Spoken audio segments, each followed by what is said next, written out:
Jokowi laporkan tuduhan ijazah palsu ke Polda Metro.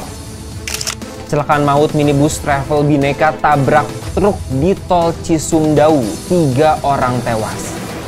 Deddy Mulyadi sindir elit pengkritik program siswa dibina di barak. Perempuan lansia di Bandung dikubur anak kandung dalam kamar rumah. Kisah pilu gadis pelayan angkringan di Jombang diperkosa 3 pria. 1 diantaranya bos. Heboh, konser Jello berjarak hanya 80 km dari kota Mekah, picu kecaman netizen. Mengunjungi Masjid Jumairah di Dubai yang terbuka lebar untuk umat non-muslim. Bersama saya Muhammad Sukardi, inilah berita-berita headline iNews ID hari ini. Presiden ke-7 Republik Indonesia Joko Widodo melaporkan tudingan ijazah palsu ke Polda Metro Jaya. Dari pantauan iNews ID, Jokowi hadir langsung di sentra pelayanan kepolisian terpadu Polda Metro Jaya, didampingi tim kuasa hukumnya. Ia terlihat sampai di lokasi pada pukul 9.50 waktu Indonesia Barat. Sebelumnya, ajudan Jokowi yaitu Kompol Syarif Muhammad Fitriansyah mengatakan mantan kepala negara itu akan datang langsung ke SPKT Polda Metro Jaya. Sementara itu, kuasa hukum Jokowi Yakub Hasibuan sebelumnya membenarkan pelaporan dilakukan hari ini. Hingga kini sudah ada 2 laporan polisi terkait tuduhan ijazah palsu Jokowi. Laporan pertama dilayangkan Pemuda Patriot Nusantara ke Polres Metro Jakarta Selatan dan Polres Metro Jakarta Pusat. Sementara itu laporan kedua dibuat Peradi Bersatu ke Polres Metro Jakarta Selatan. Jokowi sebelumnya mengatakan mempertimbangkan untuk menempuh jalur hukum karena sudah menjadi fitnah dan pencemaran nama baik terkait persoalan ijazah yang dituding palsu oleh sejumlah pihak. Kecelakaan maut terjadi di tol Cileunyi, Sumedang Dauan, Selasa kemarin hingga mengakibatkan 3 orang tewas dan sejumlah lainnya luka-luka. Minibus travel Bhinneka menabrak belakang truk di tol Cisumdawu, tepatnya di kilometer 189 dari arah Bandung ke Cirebon. Dari video yang viral di media sosial, tampak serpihan bodi kendaraan berserakan di jalan. Seorang korban terkapar di jalan dan beberapa lainnya masih dalam minibus Hi-S. 2 kendaraan yang terlibat kecelakaan yaitu minibus Hi-S travel Bhinneka dan truk box Hino yang terlihat berhenti di sisi kiri jalan. Bodi minibus tampak ringsek di bagian kiri. Informasi yang diperoleh iNews ID, para korban telah dilarikan ke RSUD Sumedang. Polisi dari Satlantas Polres Sumedang langsung melakukan olah tempat kejadian perkara dan meminta keterangan dari beberapa saksi. Kasat Lantas Polres Sumedang AKP Muhammad Ali mengatakan identitas 3 korban tewas yaitu Cesar Aritonang, 32 tahun, warga Jalan Babakan Jati, Kelurahan Gumuruh, Kecamatan Batu Nunggal, Kota Bandung. Adimas Aryasena, 24 tahun, warga Kecamatan Kesambi, Kota Cirebon, dan Adip, 31 tahun, warga Kecamatan Ibun, Kabupaten Bandung. Sementara supir minibus travel Bhinneka bernama Imad Hendrawan, 42 tahun, warga Dusun Kidul, RT 0201, Sindang Asih, Palasah, Kabupaten Majalengka. Saat ini sopir masih dalam pemeriksaan kepolisian. Gubernur Jawa Barat Deddy Mulyadi menyindir segelintir elit yang mengkritik kebijakan membina siswa nakal di barak TNI Polri. Menurutnya mereka hanya bisa berkomentar. Deddy usai menghadiri rapat bersama Komisi 2 DPR di Gedung Nusantara Kompleks Parlemen Senayan, Jakarta Selasa kemarin mempertanyakan apakah elit-elit yang mengkritiknya mengurusi persoalan tawuran yang terjadi setiap hari. Begitu juga dengan anak-anak yang tidur tiap hari di kolong jembatan. Namun Deddy tak menjawab apakah dirinya sebagai kepala daerah sudah berkoordinasi dengan Kementerian Pendidikan Dasar dan Menengah terkait rencana kebijakan tersebut. Hanya saja, dia yakin Kemendikdasmen juga telah memantau kebijakannya. Dia mengklaim kebijakan tersebut sudah disetujui oleh para orang tua. Bahkan warga Jawa Barat juga mendukungnya. Deddy Mulyadi mengungkapkan sejumlah kriteria siswa yang bermasalah dan perlu dibina di barak TNI Polri. Di antaranya adalah tukang tawuran, tukang mabuk, tukang main Mobile Legends yang sampai tidak tidur malam. Kebijakan ini akan diterapkan secara bertahap mulai awal Mei 2025. Dia menuturkan para siswa yang suka melawan orang tua, berbuat onar hingga membolos sekolah juga akan dibina. Para siswa nantinya tetap belajar di barak selayaknya sekolah. Bedanya mereka belajar di area kompleks TNI Polri. Politikus Partai Gerindra itu mengatakan para siswa telah belajar sebagaimana rutinitas di sekolah. Namun pola hidupnya akan diubah menjadi lebih disiplin seperti bangun tidur lebih pagi, membersihkan halaman hingga olahraga. Penemuan jasad perempuan lanjut usia yang terkubur dalam kamar rumahnya menggegerkan warga Kota Bandung Selasa kemarin. Jasad korban ditemukan di kubur anaknya. Korban teh berusia 80 tahun ditemukan terkubur dalam kamar rumahnya di Gang Bukit Rema, Kampung Pasir Kali Rema, Sadang Serang, Kecamatan Coblong, Kota Bandung. Teh diduga dikubur anaknya yang berinisial C berusia 50 tahun yang mengalami gangguan jiwa. Ketua RT 8 RW 19 Lili mengatakan informasi awal terkait kejadian itu diterimanya pada Selasa siang. Awalnya anak korban yang bekerja di puskesmas datang untuk menjenguk korban, tetapi pagar rumah terkunci. Setelah petugas puskesmas datang, dia baru saja masuk ke rumah setelah pagar dibukakan oleh C.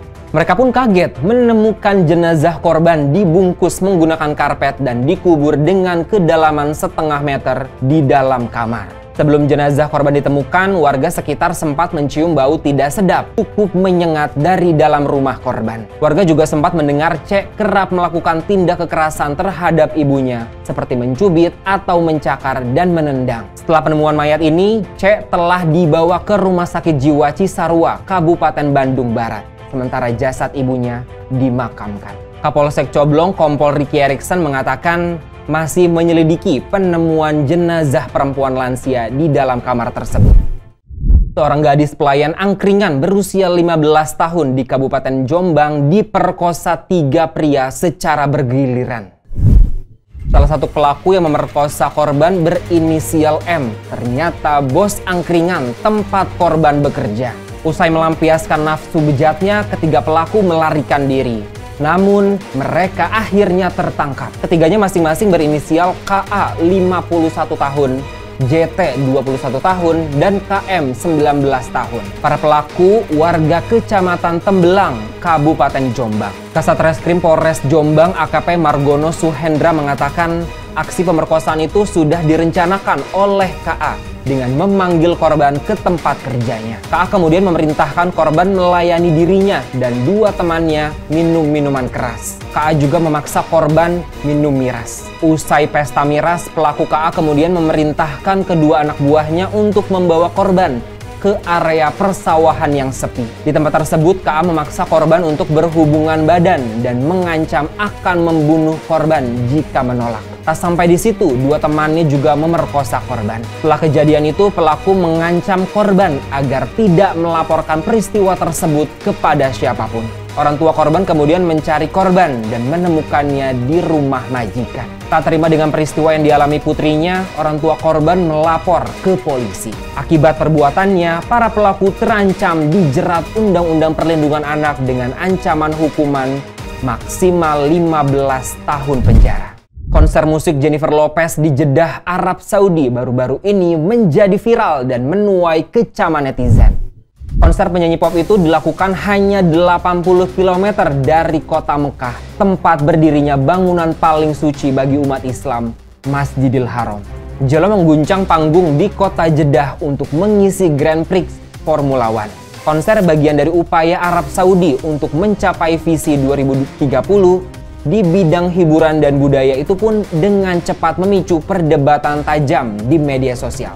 Konser bagian dari upaya Arab Saudi untuk mencapai visi 2030 di bidang hiburan dan budaya itu pun dengan cepat memicu perdebatan tajam di media sosial. Beberapa foto dan video Jello selama konser dan di luar serta di atas panggung beredar di media sosial. Satu foto menunjukkan perempuan 55 tahun itu mengenakan pakaian pink ketat dikawal oleh 2 petugas berpakaian khas Saudi. Video lain menunjukkan penampilannya di hadapan kerumunan di sirkuit Corniche Jeddah. Aksi energik ikon pop itu mengguncang arena konser. Banyak penonton yang berjingkrak-jingkrak diiringi gemerlap lampu. Penampilannya itu juga diiringi deretan artis internasional lainnya seperti Asher, Meyer Lazer, Peggy Go, serta artis Arab Saudi Marwan Pablo, Hisham Abbas, Mustafa Amar, dan Hamid El Shairi. Banyak pengguna media sosial menyayangkan konser Jello karena lokasinya begitu dekat dengan Mekah. Mereka bahkan dengan belak-belakan menyebut konser tersebut memalukan dan penghinaan terhadap Islam. Beberapa tokoh agama serta pengamat sosial juga mengkritik penampilan Jello tersebut dengan alasan tidak pantas dilakukan di dekat kota suci, apalagi terhitung puluhan kilometer dari Masjidil Haram. Penampilan Jello sebelumnya di Arab Saudi juga memicu kontroversi.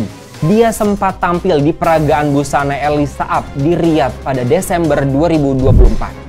Masjid Jumairah di Dubai, Uni Emirat Arab, menjadi salah satu destinasi religi dan budaya yang paling diminati wisatawan mancanegara.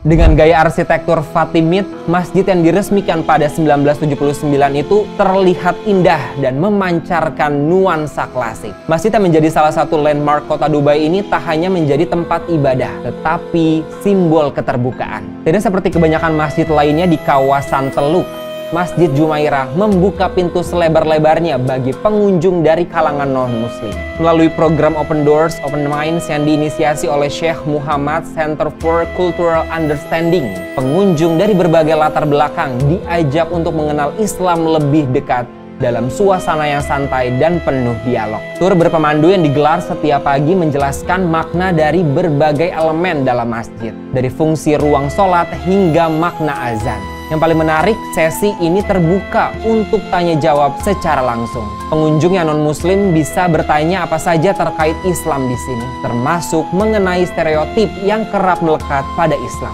Tur di Masjid Jumairah Dubai tak hanya edukatif, tapi juga menyentuh secara emosional. Banyak pengunjung terlihat menikmati dialog lintas budaya di rumah ibadah tersebut. Masjid ini juga menjadi cerminan toleransi dan keterbukaan masyarakat Dubai.